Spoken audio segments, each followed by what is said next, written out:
जितना ज्यादा दर्द होगा उतना नॉर्मल बालक का जन्म।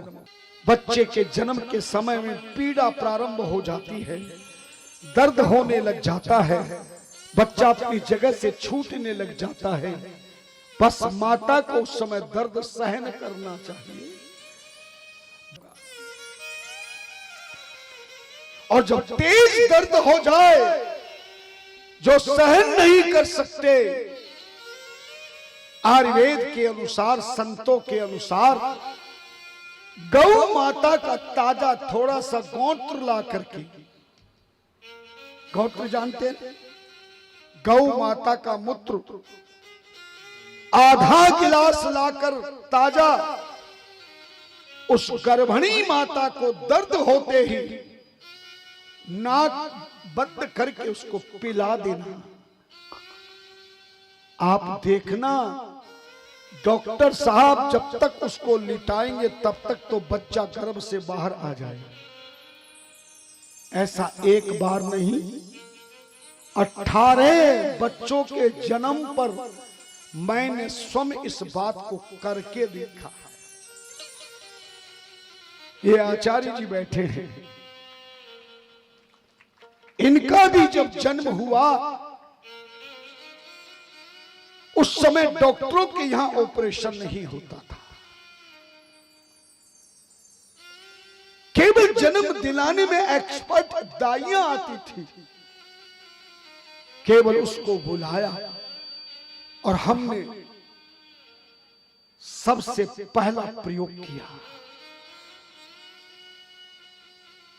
घर में ही बिना इंजेक्शन के, बिना दवाई के बहुत आराम से आपने जन्म लिया। और बिना ऑपरेशन के जन्म लेने वाला बालक परम बुद्धिमान, ज्ञानी और सुंदर होता है। बस इतना ध्यान रखना, कोई भी गर्भ धारण करने वाली मेरी बहन जब भी गर्भवती हो जाए तो 4 महीने तक खूब आराम करना चाहिए, विश्राम करना चाहिए, काम नहीं करना चाहिए। गर्भ के धारण से महीने से कितने महीने तक? 4 महीने तक खूब आराम करें। लेकिन जैसे ही 5वां महीना लगे और जब तक बच्चा जन्म ना ले तब तक आराम नहीं करना चाहिए,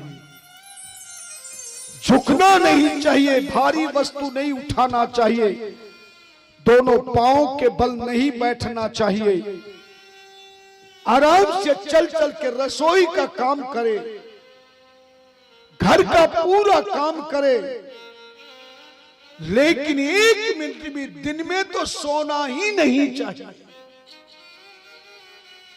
5 महीने से 9 महीने तक गर्भवती देवी को जितना वो काम करेगी, जितना चलती रहेगी, आगे पीछे घूमती रहेगी, बच्चे को जन्म सरलता से देकर के कम कष्ट में सुंदर बालक का जन्म देने का साहस बन जाए। और एक बात का ध्यान रखना, 4 महीने तक तो आप शुद्ध घी खा सकते हैं, गौ का घी हो या भैंस का, मगर जैसे ही 5वां महीना लगे आपको घी त्याग देना चाहिए। आयुर्वेद कहता है कि गर्भिणी नारी जब घी खाती है तो गर्भ के अंतराल में चर्बी पैदा हो जाती है, जो बच्चे को चारों तरफ से घेर लेती है। तब ऑपरेशन का समय आ जाता है। किसी भी गर्भवती नारी को 4 महीने से लेकर 9 महीने तक, 5वें महीने से लेकर 9 महीने तक घी कुंभ का प्रयोग किसी भी प्रकार से नहीं करना चाहिए। खाना हो तो तिलों का तेल खाना चाहिए, खूब काम करना चाहिए, घूमते रहना चाहिए जितना घूमोगे, और दूध का सेवन अधिक से अधिक करें।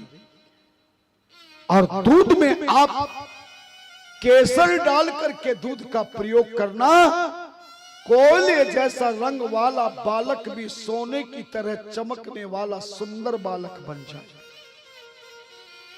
करके देखना, मेरे जिंदगी के 30 सालों का प्रत्यक्ष में प्रमाण है।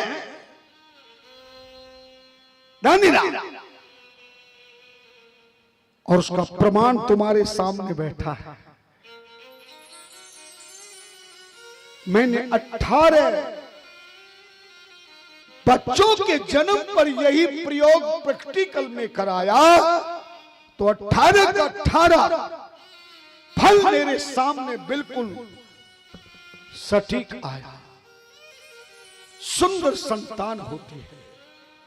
दूध का सेवन अधिक से अधिक करें और 5वें महीने से 9 महीने तक जब भी पति से आप मिलें, बैठे बात करें, सोए, तो संसार की कोई बात नहीं होनी चाहिए।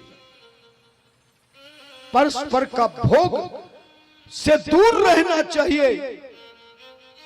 और पति बात करे या परिवार की बात करे या टीवी देखो, तो आप भगवान की कथा सुनना, रामायण का पाठ करना, भागवत का पाठ करना, मां सास से भी कहो, पति से भी कहो, या फिर आप अपने मोबाइल से भगवान की कथा को बार बार सुने।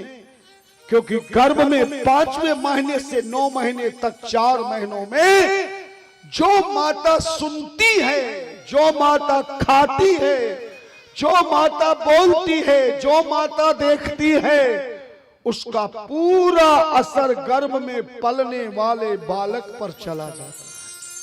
गर्भवती नारी को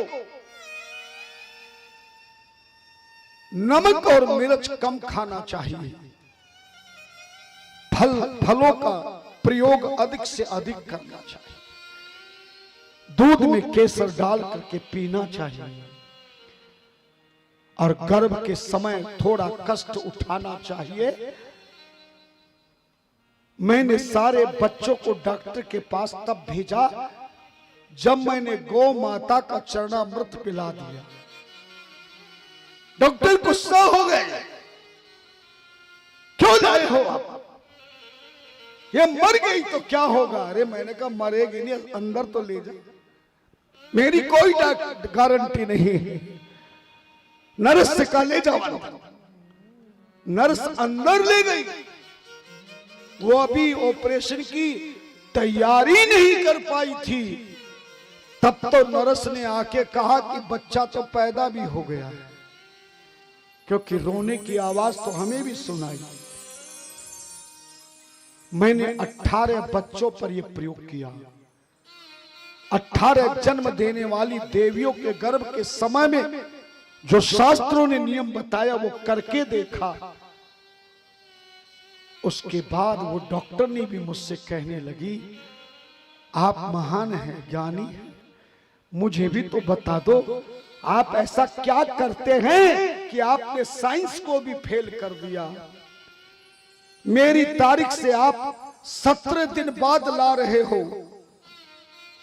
हम ऑपरेशन की तैयारी कर रहे हैं और सारे बच्चे बिना ऑपरेशन के ही हो रहे हैं।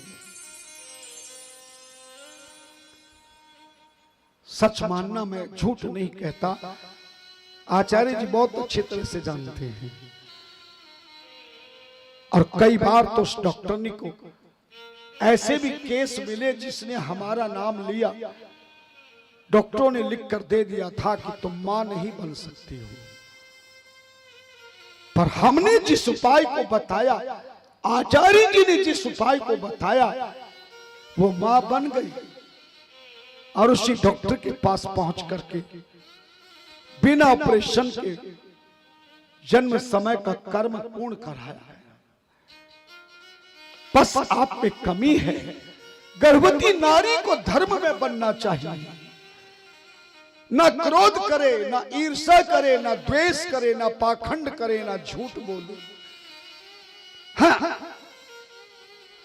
गर्भवती नारी को 4 महीने के बाद जितनी मेहनत कर सकती है, ज्यादा भागना नहीं चाहिए, ऊंची एड़ी की चप्पल पहनना नहीं चाहिए, घर से बाहर जाना नहीं चाहिए, नए वस्त्र धारण नहीं करने चाहिए, ज्यादा श्रृंगार नहीं करना चाहिए। और एक बात का और ध्यान रखना, गर्भवती नारी को शिव मंदिर में जाकर शिव की पूजा नहीं करनी चाहिए। गर्भवती नारी को शिव मंदिर में कदापि नहीं जाना चाहिए। क्यों नहीं जाना चाहिए, ये मैं आगे की कथा में बताऊंगा।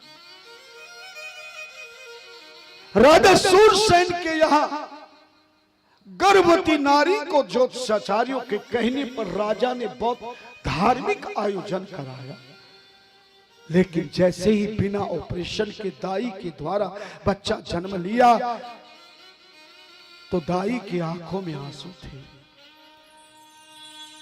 कमर के ऊपर से तो मनुष्य शरीर था, मगर कमर के नीचे से नाग जैसी, सर्प जैसी पूंछ थी। जैसे दाई ने राजा को गुप्त समाचार दिया, राजा ने अपने ज्योतिषाचार्यों को बुलाया, जन्म पत्री दिखवाई तो पता चला कि पूर्व जन्म के किसी श्राप के कारण ही तुम्हारे यहां इस बालक ने आधा शरीर मनुष्य का आधा पशु का धारण किया है। हे राजन, इसकी जन्म पत्री में योग बना हुआ है। 16 वर्ष की आयु तक